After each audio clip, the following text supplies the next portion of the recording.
Hi friend, this is the 3D CAD model of a pedestal span which is just completed. Let's see it from various point of view. This is its blade. This is its blades, and this is the shock which is connected to the blade and the motor.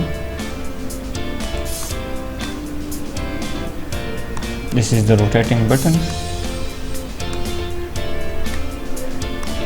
This is used to lengthen or shorten the length of the fan, and this is its base.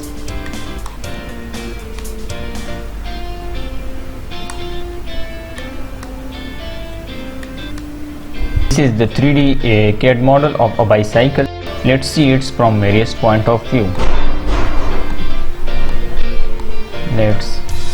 This is its seat. This is its sprocket. You can see this is the belt. This is the larger sprocket, and so on.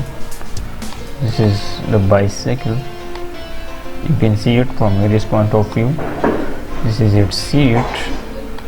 And this is brakes. Friends, suggest me that how is my project. Thank you.